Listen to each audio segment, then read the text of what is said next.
Voici une vérité psychologique que personne n'ose dire. Les personnes sans amis ne sont pas antisociales. Elles sont juste trop authentiques pour un monde qui préfère les masques. Si tu te sens seul en ce moment, ce que je vais te révéler va tout changer.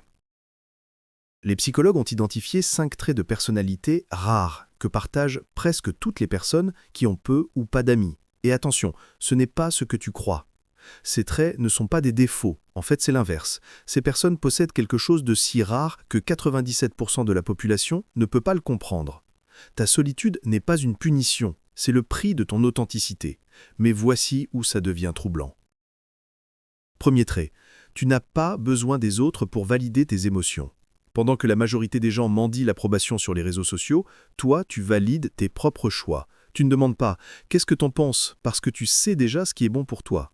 La psychologie appelle ça l'auto-validation. C'est tellement rare que les autres te trouvent intimidant, intimidante. Et ça, les gens le détestent. Tu sais pourquoi?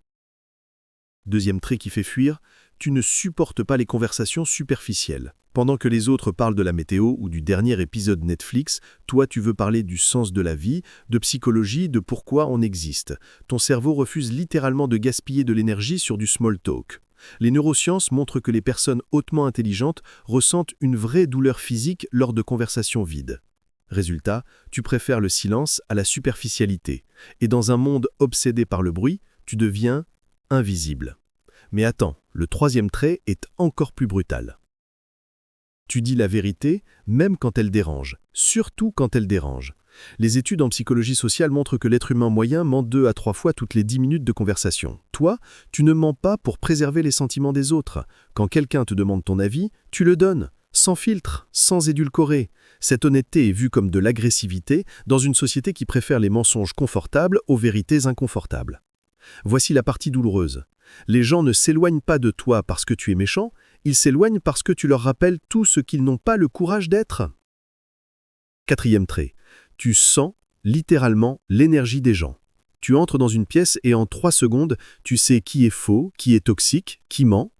C'est ce qu'on appelle l'hyper-empathie sensorielle. Ton système nerveux capte les micro-expressions, les incohérences vocales, les tensions non verbales. C'est épuisant, alors tu préfères être seul plutôt qu'être entouré de vampires énergétiques. La solitude devient ton sanctuaire, pas ta prison. Et le 5e trait, c'est celui que personne ne veut admettre. Tu n'as pas besoin d'être diverti constamment. Tu peux passer des heures, des jours seul avec tes pensées sans devenir fou, folle. Tu lis, tu crées, tu réfléchis, tu apprends. Pendant que les autres fuient le silence avec TikTok, Netflix et des sorties constantes, toi, tu cherches le silence. Tu te nourris de solitude comme les autres se nourrissent d'attention. La psychologie cognitive montre que seulement 15% de la population peut réellement apprécier la solitude. Tu fais partie de cette élite mentale. Si tout ça résonne en toi, félicitations. Tu n'es pas brisé, tu es rare. Maintenant, voici ce que tu dois comprendre. Au lieu d'essayer de changer pour plaire à la masse, double down sur ton authenticité. Cherche la qualité, pas la quantité. Un seul ami qui comprend ta profondeur vaut mieux que 100 connaissances superficielles. Arrête de t'excuser pour qui tu es. Ton cercle est petit parce que ton standard est élevé. La majorité des gens vont continuer à porter des masques, à avoir des conversations vides, à mendier la validation. Toi, tu vas continuer à être authentique. Et un jour, tu vas croiser quelqu'un d'aussi rare que toi. La solitude n'est pas ton échec, c'est ton filtre. Tu n'es pas seul parce que personne ne te veut. Tu es seul parce que peu de gens te méritent. Et ça, c'est ta plus grande force.